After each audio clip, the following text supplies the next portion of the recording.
Hello! Bienvenue dans cette nouvelle vidéo. Je crois que j'ai pas pris le temps dans les dernières vidéos à vous souhaiter une très belle année 2022. Je vous souhaite une année pleine de couleurs, illustrée, positive, créative. Aujourd'hui je voulais faire une petite vidéo assez chill pour vous parler de mes objectifs de l'année. Il n'est jamais trop tard pour parler de ces objectifs de l'année, même si j'ai mis un peu de temps à faire cette vidéo. Et mon premier objectif vraiment important pour moi, ça va être l'organisation. En fait, il se trouve que là, je commence ma deuxième vraie année en freelance et j'ai suffisamment de clients pour travailler tous les jours et être vraiment bien chargée. Mes semaines sont bien chargées. J'ai suffisamment de clients et j'ai aussi suffisamment de projets personnels avec la création de contenu sur YouTube, etc. Donc il faut que je puisse bien m'organiser pour tout concilier. Et un de mes outils pour m'organiser, c'est ce magnifique agenda de Vénus et Piletel la chatte. C'est un super podcast, je vous conseille si vous ne connaissez pas. C'est un podcast qui parle d'histoire de l'art et qui donc retrace des grandes idées, des grands courants, qui s'intéressent à des grands artistes sous le prisme du féminisme, de la modernité, de la déconstruction. C'est hyper intéressant. Je vous conseille particulièrement l'épisode sur Picasso qui est saisissant. Cet homme est terrible. Donc c'était vraiment une découverte pour moi et c'est vraiment hyper intéressant. Et il y a quelques temps, la créatrice de Vénus et Piletel la chatte a lancé un crowdfunding en fait pour financer le podcast entre autres, et une des contreparties était ce magnifique agenda. Donc c'est un agenda en semainier qui n'a pas de date officielle de début en fait. Il peut être commencé à n'importe quelle date, mais il se trouve que je l'ai commencé début 2022. Ça va bien m'aider et en fait bon, j'avais déjà un agenda avant, c'était plutôt d'ailleurs un espèce de bullet journal, mais là l'intérêt pour moi en fait c'est qu'il y a une page avec les jours de la semaine et à chaque fois une page vide et qui est un peu pour moi mon déversoir de cerveau, l'endroit où je peux mettre toutes les notes possibles et imaginables, des longues to-do, des adresses, plein de choses. Donc ça me permet de bien m'organiser, d'avoir une vue d'ensemble sur ma semaine. Et je me suis aussi noté un petit mantra de la semaine à chaque fois. Voilà, pour essayer d'être plus positive, motivée chaque semaine. Le deuxième outil pour m'organiser cette année, c'est Clockify. C'est un logiciel en ligne que j'utilise sur mon ordinateur qui me permet de traquer le temps que je passe pour chaque activité. Donc quand je commence une activité, je renseigne quelle activité c'est et je lance un chrono en fait que j'arrête une fois que j'ai terminé cette activité. Ça va me permettre déjà de mieux connaître le véritable temps que je consacre à chaque projet client, à chaque projet perso. Et en fait, vu que moi je facture à la journée, en fait ça va me permettre aussi d'être bien sûre que je ne me sous-vends pas et que je sois dans les clous. Toute cette organisation, en fait, elle est là aussi pour servir un deuxième objectif qui est un objectif de chiffre d'affaires que je me suis donné. En fait, j'ai un objectif de chiffre d'affaires, une moyenne par trimestre que je me donne donc pour chaque trimestre de l'année. Donc je suis pas encore très à l'aise pour partager des chiffres sur YouTube, mais voilà. Et donc cette façon de m'organiser, de bien chiffrer mon temps, ça me permet de voir eh bien, si je suis rentable sur mon temps et surtout si je peux me rajouter des missions en fonction du temps que me prenne chaque activité. Autre objectif chiffré de l'année, j'ai par trimestre des objectifs d'abonnés. Alors je passe mon temps à dire à mes clients et à mes clientes que le nombre d'abonnés c'est une vanity metrics. C'est là vraiment pour renforcer l'ego.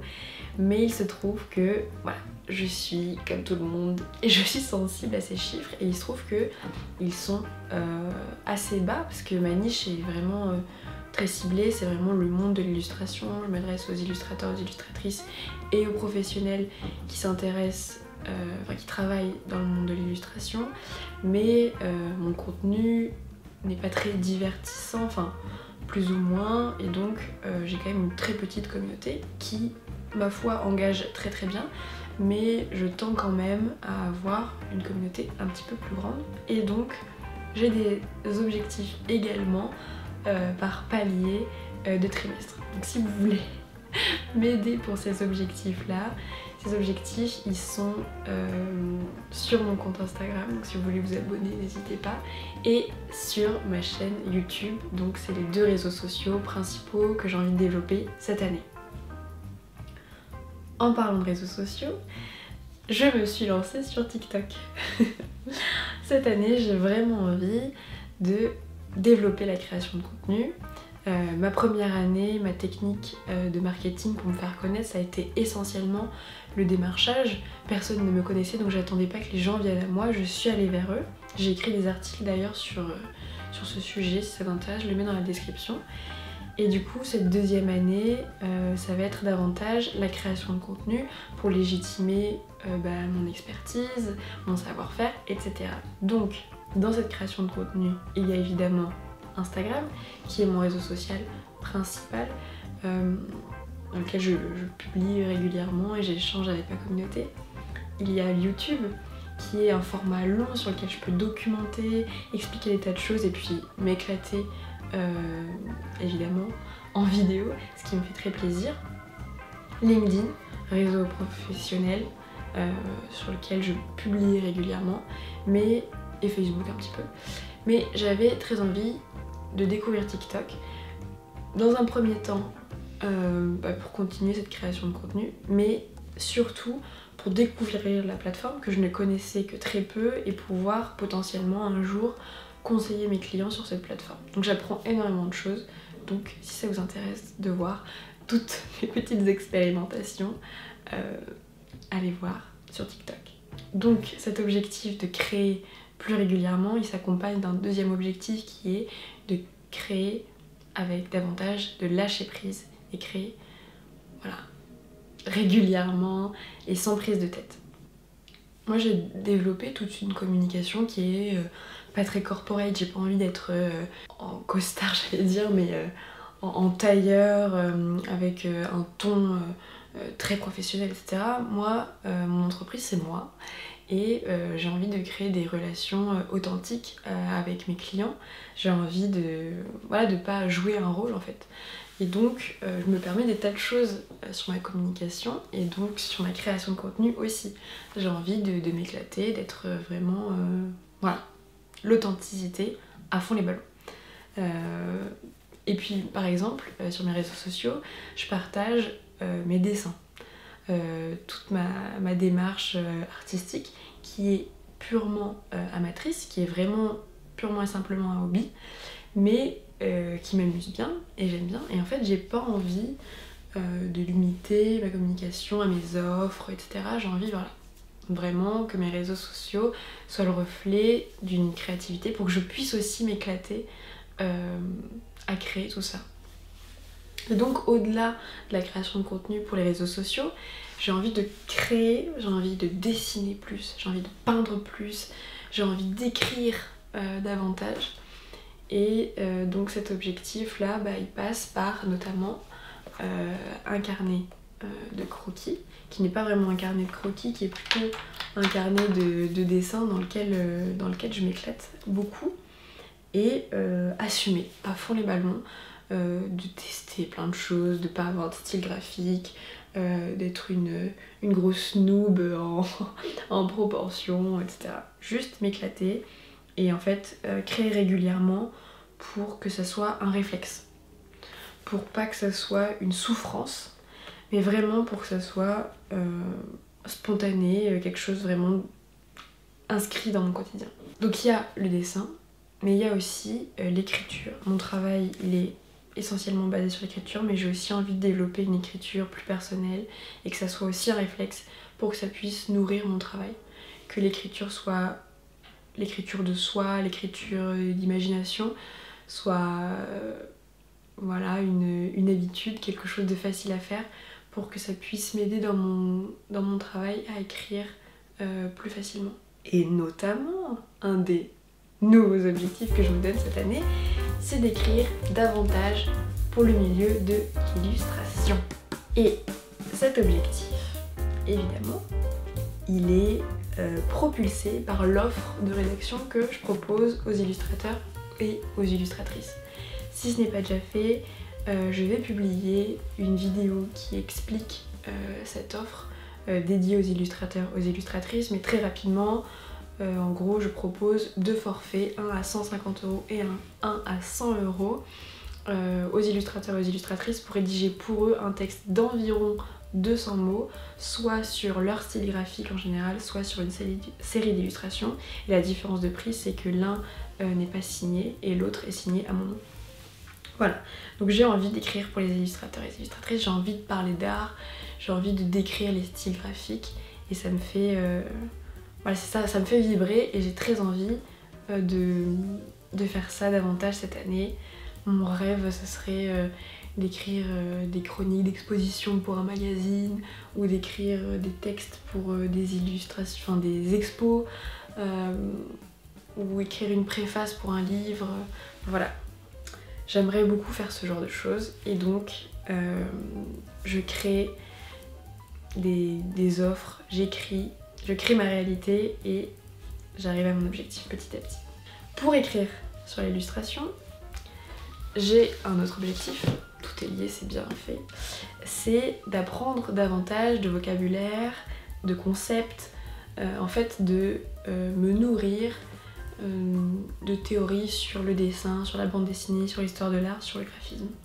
Et donc, parmi les sources qui m'abreuvent, qui me nourrissent, j'ai emprunté à la bibliothèque L'Art Invisible de Scott McCloud qui m'a été recommandé à de nombreuses fois par des dessinatrices et dessinateurs.